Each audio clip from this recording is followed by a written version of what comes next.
¿Qué tal, amigos? Buenas noches.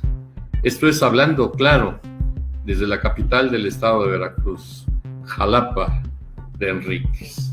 Hoy el tema es muy relevante, como todos los viernes que conversamos con ustedes, y tiene que ver precisamente con la situación en México de esta terrible pandemia que vivimos con temor, con angustia, pero sobre todo con graves consecuencias que se ven venir en materia económica.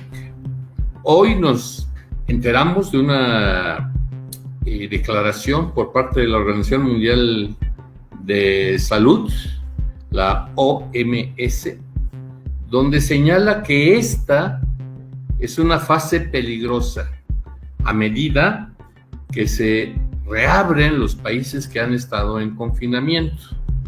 No podemos olvidar ni soslayar que en México, a partir del lunes antepasado, la mitad del país fue declarada con semáforo naranja, es decir, que se empezaban a reabrir algunas actividades esenciales para la marcha de la economía.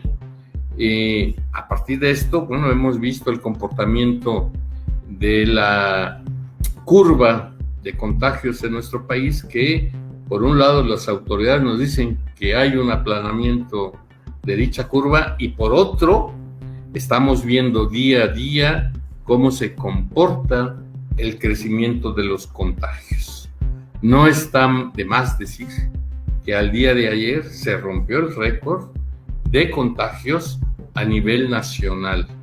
Déjenme darles un panorama general de cómo está la pandemia tanto a nivel mundial, a nivel nacional y a nivel estatal, para que luego entremos en algunos asuntos que son de verdad relevantes, que tienen que ver con el COVID y sus contagios en el sector público.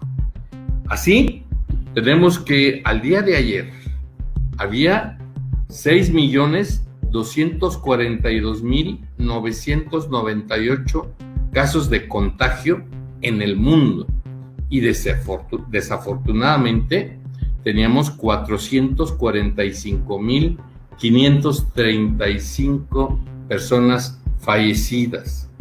En este ámbito, Estados Unidos lleva la delantera con más de 2.200.000 contagios en su territorio.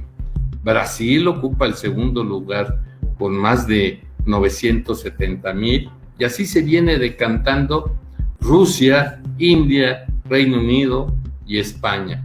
Los casos a nivel nacional, ayer en el reporte de la Secretaría de Salud Federal, nos dijo que hay 165.459 casos.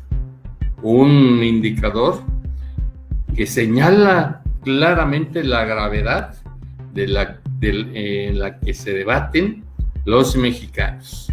Y había un reporte ya de personas fallecidas por este virus de 19.747 casos.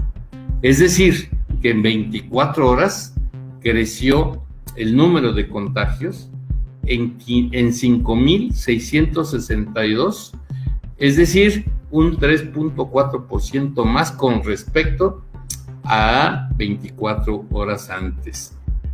Esto, como señalaba al inicio, es un nuevo récord de contagios a nivel nacional. Había también al día de ayer ya una diferencia de 667 personas fallecidas, lo que significó un incremento del 3.13%.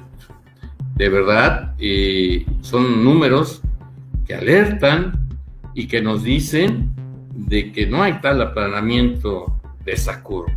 A nivel nacional y por entidad federativa, la Ciudad de México ocupa el primer lugar con más de 40,000 casos de contagio, el Estado de México 26,079 y un indicador terrible es que Veracruz ya ocupa el tercer lugar nacional con 7,400 casos de contagio y 1,188 personas fallecidas. Creció el número de contagio en 3.1% y el número de muertes y el número de confirmados fue de 2.2%.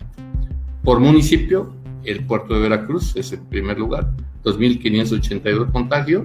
Segundo lugar, Coatzacoalcos con 735 y Poza Rica con 50,139. Jalapa, la capital, esta ciudad, tiene registrados al día de ayer 204 casos de contagios. En este proceso, desde que se dio el primer caso del COVID en México a partir de febrero, a fines de febrero, se ha venido cuestionando la estrategia de atención a esta emergencia sanitaria por parte de las autoridades federales.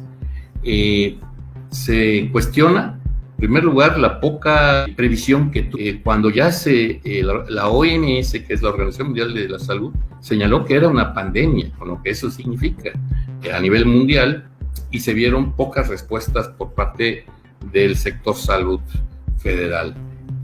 Luego el método para medir el crecimiento del contagio y del COVID-19 también ha sido muy cuestionado. Ayer el doctor López-Gatell, que es el subsecretario de Salud Federal, señaló que ningún país tiene números reales con respecto a este contagio.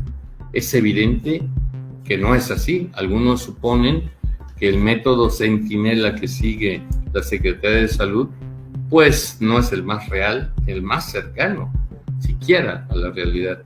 Se habla en algunos casos que tienen que multiplicarse por 8, otros por 20, e incluso algunos señalan que cada caso debe multiplicarse por 30. De ese tamaño es el riesgo que vivimos los mexicanos en esta crisis sanitaria.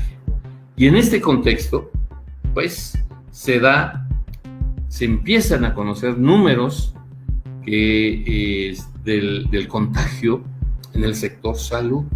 Ayer, a la redacción de Sociedad 3.0 llegó unas cartas por parte de trabajadores, por ejemplo, de Laguna Verde, donde señalan que ya hay 46 casos declarados en ese importante núcleo de la Comisión Federal de Electricidad y que tienen poca respuesta por parte del gerente de dicha planta y que hay 10 casos más por confirmar.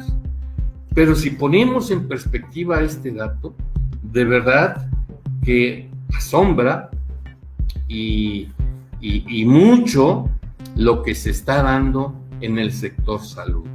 Por ejemplo, hay una declaración del Financiero del día 16 de junio que señala que en el país se acumulan 29,603 casos del COVID y 463 muertes en el personal de la salud, es decir, de aquellos que atienden precisamente a los enfermos.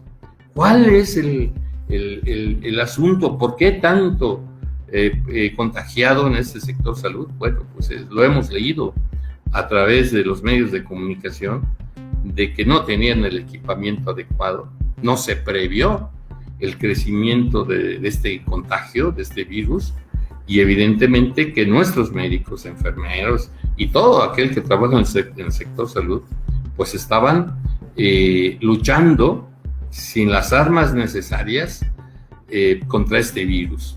Atender a gente que ya está contagiada sin los elementos indispensables verdaderamente ha sido terrible en el país. Hemos visto manifestaciones, hemos visto paros de muchos trabajadores de diversas partes del país. Aquí en Veracruz lo vivimos, en el puerto, aquí en Jalapa, en Coatzacoalcos, donde el sector, los trabajadores de ese sector, precisamente se quejaban de la falta de este equipo para trabajar. Otra dependencia que ha visto sensiblemente el contagio entre sus trabajadores y que ha afectado no solamente a trabajadores, sino a jubilados y a familiares de trabajadores, es Petróleos Mexicanos. Se habla en Pemex que tienen aproximadamente 750,000 personas derechohabientes del servicio de salud que Pemex tiene implementado internamente.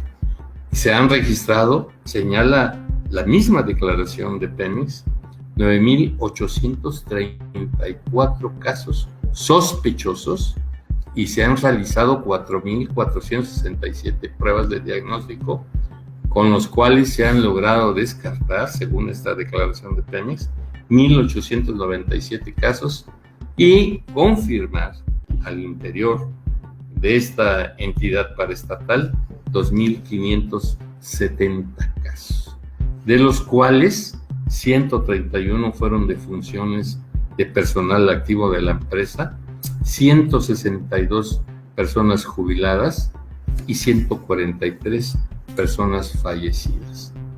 Es decir, el panorama de este contagio, de esta pandemia a nivel nacional, sigue presente. No hay, pues, ninguna certidumbre de que la reapertura de actividades sea una estrategia muy razonable. En China, que se supone que fue el primer país donde inició esta pandemia y que fue el primer país que se declaró libre de este virus, ha habido rebrotes. Hace unos días nos enteramos que en Pekín había 100 casos de este virus, de contagios de este virus, y que, por ejemplo, hoy declara la jefa de la Ciudad de México, la jefa de gobierno de la Ciudad de México, que se va para atrás las medidas de reapertura que ya tenían contempladas para la Ciudad de México a partir del próximo lunes. Pues el problema no está aplanado, ni controlado, ni domado, como dicen las autoridades. Mucho se tiene que hacer. Casi nos están dejando solos a los ciudadanos para que nos cuidemos solos, pero también es cierto que es necesario la reapertura de actividades económicas a nivel nacional. Entonces, tendremos pues que cuidarnos mucho, pero sobre todo exigirle a las autoridades sanitarias a nivel nacional y a nivel estatal que de verdad a nivel de Veracruz ha dejado mucho que desear las autoridades encabezadas por un secretario de salud que no se le ve por ningún lado y que tenemos que exigirle como ciudadanos de este estado que active protocolos de saneamiento, que realice estrategias más confiables para el retorno paulatino a la nueva normalidad. Este fue mi comentario de este viernes y le agradezco mucho el favor de su atención. Buenas noches.